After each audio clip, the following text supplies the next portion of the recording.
Start by saying to our audience, what you just heard there was simplistic stupidity. Okay, it was telling the president of the United States something that is just constitutionally and factually incorrect. And the reality of it is, when you engage in simplistic stupidity, particularly when you're speaking to someone who doesn't have the intellectual capacity to understand that it is simplistic stupidity, and the best answer they can give you is, well, stranger things have happened, you know you're on a roller coaster to election hell. And that's the reality that's been set up for us by this administration for the past 2 years.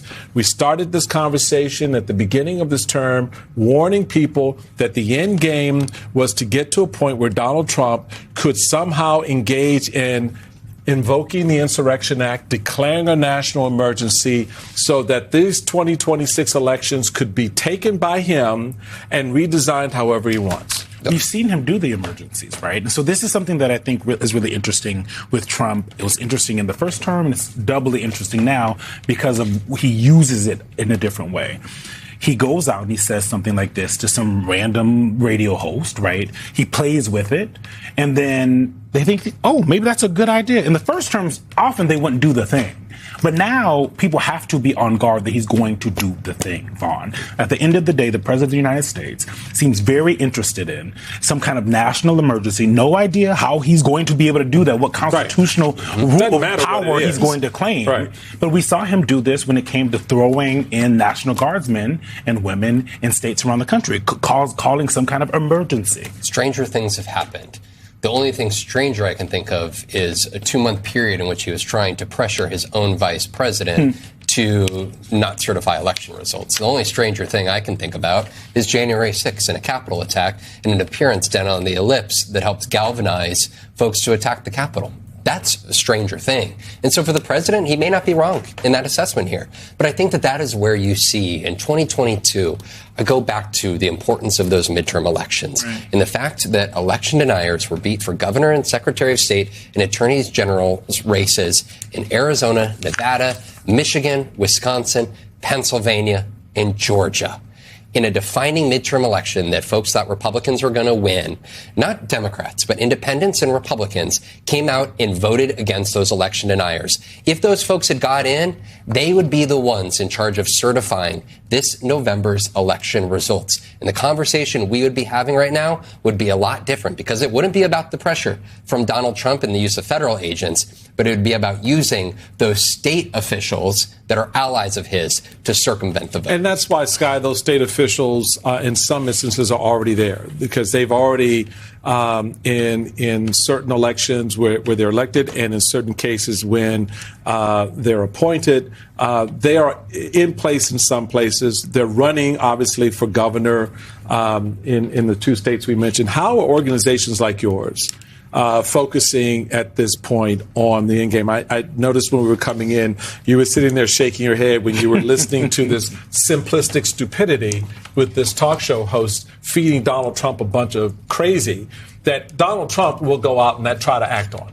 Yeah, I mean, first, let's just be very clear. The president does not have the authority. He can go out and try to declare a national emergency, but that national emergency does not change the Constitution. So he may try, and it may create some drama, but we are very confident that on these areas, this is a place where the courts across the board should be the guardrail there.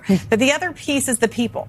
And what we're seeing is that people across this country, this is deeply unpopular. The president trying to cheat, the president coming out. Yes, it's popular with Donald Trump's base, but his base is not the vast majority of people in this country, which is, of course, why he wants to undermine the election. So we are getting prepared for an all-hands moment. There are going to have to be a lot of lawsuits, and I believe he'll continue to lose in court, but it's also about community mobilization, which is another big piece of this, and educating state and local officials as well.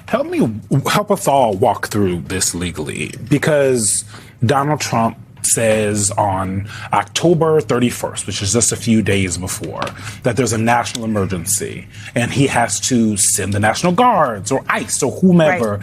The federal government has to be around as people are voting. Todd Blanche has to bounce around all day long and at 50 different locations around the country to different states around the country to engage in whatever shenanigans. How how does that actually get stopped? Because we have seen over and over this president go beyond the bounds of what the Constitution Absolutely. says. He doesn't care. Well, he goes beyond, and then he gets stopped in many instances. So let's talk through what could happen here. He goes and But damage can be done in the interim. Correct. But he goes and declares a national emergency. Okay. First of all, depending on what the basis of that is, and depending on which agencies are acting, there's probably going to be claims there if agencies start operating unlawfully, which they often do with this administration. But let's say he calls the National Guard in. We saw him do that in Illinois. By the way, court blocked that in Illinois, and the Supreme Court did not disturb it because there was not a basis for the National Guard to be in Illinois. So I just want to be very clear that even the Supreme Court on its shadow docket has not waltzed with the presidents on this one yet. But let's take it a step further. Let's say the National Guard does get to come in to a state. Well, there is this law out there that is very clear that in election time, that when you are in an election, the military can have no role with polls and with the election. So I'm not saying he's not going to try to create some chaos, but there is very clear, black and white, not gray area law there. Talk about ICE, okay? We've been able to block ICE in many instances. In other instances, we haven't been able to block them. But there's this criminal law that is on the books that makes it a crime for any federal official to intimidate voters. And that statute of limitations, it runs after Donald Trump is going to, be out of the White House. And so I just think this is a much messier situation for the president. That is not to minimize the threats. And that's why we're having these conversations. It's why we're all preparing. It's an all hands on deck moment. But I want to be very clear that this president has not really been able to show that he is going to be able to take down an election system that is run of, by, and for the people. He has shown that he's going to try. And that is not normal, and it's something we have to be prepared for. Sarah, I think the question that I have here in 2026 is whether conservatives or, independents that would like to think themselves as old school Republicans still view the integrity of our democratic elections as an issue worth voting for a Democrat over. Because if you look at Rick Jackson, he's the gubernatorial candidate down in Georgia. He's somebody that called Brad Raffensperger Judas. You're looking at the likely gubernatorial candidate out of Wisconsin who joined that lawsuit to try to overturn the 2020 election results in multiple battleground states. You have people like Andy Biggs running for governor in Arizona, who was also somebody that was at Stop the Steal election rallies. This is a moment where we've been talking about election denialism for a lot of years, but it's still an issue that would move conservatives to vote for a Democrat.